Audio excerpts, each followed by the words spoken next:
Corner Baseball here today, and today I'm gonna stray away from our top 10 videos for a quick minute because I'm gonna do a video that I've been wanting to do for a while, and I haven't been able to do it. The trend has kind of fallen a little bit, but I feel like this would be a good video idea. What's the objective is I have every team's best player, and I'm gonna rank them from exclusive player, superstar, elite, great, and good. So let's get started.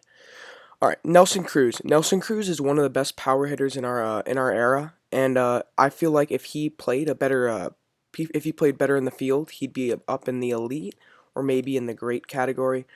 I'll put him in the great just for the fact that his bat is insane. He's had 2 home run games in this past week. So yeah, he's definitely a great player. But if he played even a mediocre first or left field, I'd have him in the elite category. Next is Mike Trout. Mike Trout, there's no really an explanation here. He's an exclusive player on track for another MVP. Hitting 37. He had another one last night with over 90 RBIs, and he's going to be the MVP once again. He's the best player in baseball, and he's definitely not slowed down. Next is Matt Chapman. In my opinion, the best fielder in baseball. Him and Arenado 1-2. And I feel like he has picked up his bat significantly this year. No one expected him to hit for this much power. Maybe it's because of the juice balls, who knows. But he is as close as you'll get to a superstar, but I feel like one more year and he'll be there. I'll be top of elite category. Next is Mitch Haniger. Mitch Haniger got injured this year, and I'm not a huge Mitch Haniger fan. He was a Diamondback at one point, got traded to the Mariners, but I'm just not a huge Mitch Haniger fan. He hits for power, but other than that, he's a decent player. Next is Elvis Andrus. In my opinion, he should not be on this list because I feel like the Rangers' best player is Joey Gallo. But if let's just say that Andrus is here, he's a good player. He's had a really good career, played really long, and he's still putting up numbers, which is insane. But he's a good player, not great. Next is Jose Altuve. Jose Altuve is having he's having a good year. He's not having a great year, partly because of the injury he had at the beginning of the year.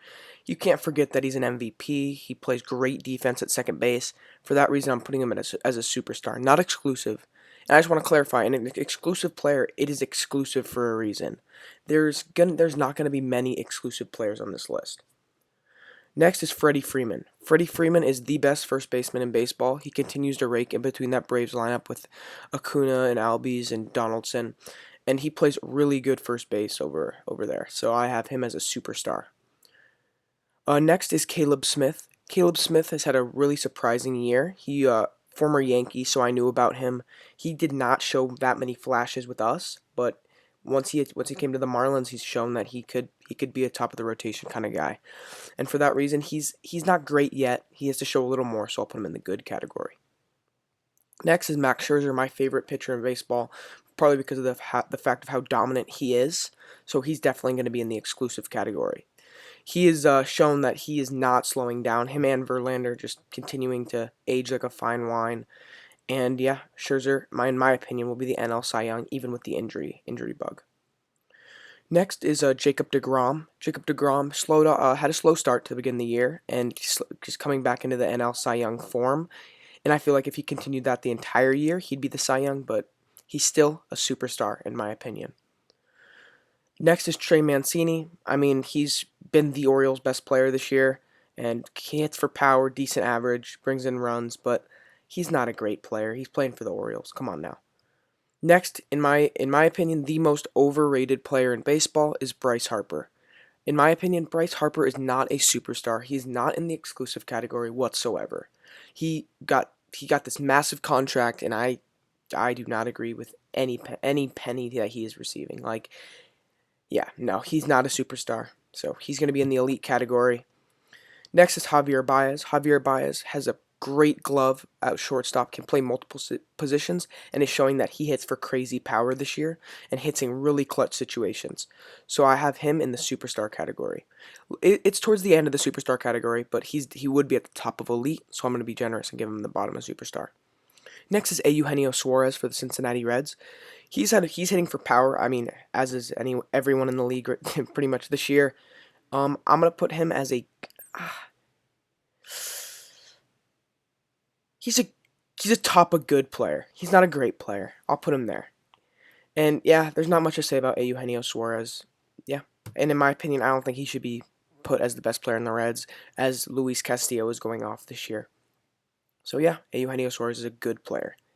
Next is Christian Yelich, and Christian Yelich has shown it year in and year out that he is not slowing down whatsoever, hitting for crazy power this year, has 39 home runs at this moment, and yeah, he's an exclusive player. In my opinion, a top 4, top 5 player in this league. Next is Felipe Vasquez, and I once again don't think he should be on this list. I feel like Starling Marte or maybe Josh Bell, but mostly Starling Marte should be on this list. And I'm gonna base him off his position, not agreed, not to the other players on this list. I feel like he's a great reliever, and yeah, I don't feel like he would be a great player among these players, but I'm just gonna rank him as his position says. Next is Paul Goldschmidt, he's starting to heat up lately. Won Player of the Month this past month. And he got off to a really slow start, but I'm not gonna worry about that too much because he's a second half type of player, and he is still a superstar no matter what anyone says. Next is David Peralta for the Arizona Diamondbacks. Peralta has he's had a good year, not as good as he has been in the past, and I feel like Ketel Marte has taken over the reins as the Arizona Diamondbacks' best player, especially when Greinke left. But yeah, David Peralta's a good player. Top of good, maybe bottom of great, but I'll put him as top of good player. Next is Nolan Arenado. Nolan Arenado, as I said, him and Chapman are the 1 and 2 best players. You could switch them out, best defenders. You could switch them out. No arguments there. And he continues to rake. People say because he's in Coors Field and his average drops when he goes on the road, but I don't listen to any of that. He is an exclusive player. When you get a guy that can hit 300, hit 35, 40 home runs, and play that type of defense at third base, yeah, he's exclusive. Next is Cody Bellinger. Cody Bellinger, him, Trout, and Yelich have had crazy years this year, and I'm not gonna put him in exclusive yet. He's had a crazy pop this year, but no, he's gonna be into a superstar category right now. Next is Manny Machado. Manny Machado slowed down once he put on that Padres uniform for the first half of the year, and he's starting to hit for more power.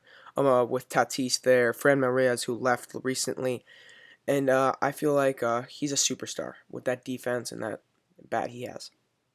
Next is Mookie Betts. Mookie Betts has had a slow year at the top of that lineup in Boston, as the entire team has slowly fallen out of playoff contention. But he's an exclusive player. He scores a ton of runs, leading the league on pace for over 150 runs, and he still hits for crazy pop in Fenway. And yeah, he's an exclusive player. Next is Buster Posey. If I was doing this 3, 4, 5 years ago, he'd be up here, maybe up here. I don't know. But now he's a good player. If that, honestly, he's had a really slow start to the year, and other Giants are just better in my opinion.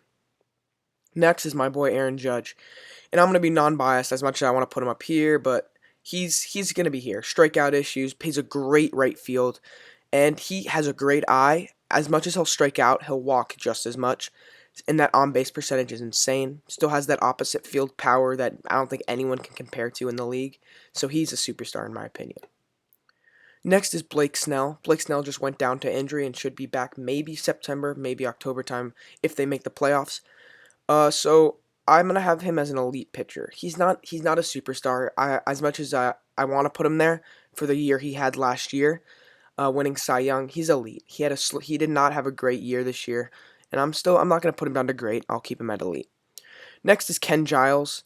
So I don't know why Ken Giles is on this list, if I'm being honest. He's had a good year, just not many opportunities because of that Blue Jays team not producing as much as many would like. So I'm going to put him as a good. He's a good reliever. He's not a great reliever like Vasquez or the haters or the Kirby Yates of the world, but yeah, he's going to be in the good category. Next is Jose Abreu. Jose Abreu started off really strong, led the AL in RBIs for a while and home runs up there in the leaderboard, but he slowed down as the second half came and went. So I'm going to put him as a top of good, maybe bottom of great. I'm going to put him as bottom of great just because of what he's shown. His first year in the league went off and like really opened up eyes, and hits for average as a first baseman, which is not common nowadays. Next is Francisco Lindor. Francisco Lindor is one of the most fun players to watch in the league, And I think a debate can be made between top of superstar, bottom of exclusive. And I feel like, in my opinion, he's a bottom of exclusive type of player. He has not had the Francisco Lindor type of year this year, but I feel like he's still an exclusive player. Steals bases, plays crazy defense at shortstop, and still hits for power. So I feel like he's an exclusive player. Next is Miguel Cabrera. Once again, like Buster Posey, if we were doing this 5, 6 years ago, he'd be up in the exclusive superstar type of player. But now he's a good player. He's not great. I don't even know if he's good nowadays. But yeah, it's Miguel Cabrera. I still don't think he should be the best player in the Tigers right now either. I think it should be like a Matthew Boyd. Next is one of my favorite players in the league to watch is Whit Merrifield, one of the most undervalued players. Plays the outfield, plays second base, hits for crazy average, has the most hits in the in the AL, if I'm not mistaken, and in my opinion is an elite player. If anyone like would do this list, I guarantee they would not have Whit Merrifield that high because he just goes under the radar playing in Kansas City. But yep, I feel like he's an elite player. So overall, this is my tier list. If you guys have any questions or mistakes you think I might have made, just leave it down in the comments, and I'd like to interact with you guys. And if you want to see me make more tier makers, just let me know. And other than that, Hot Corner Baseball, peace.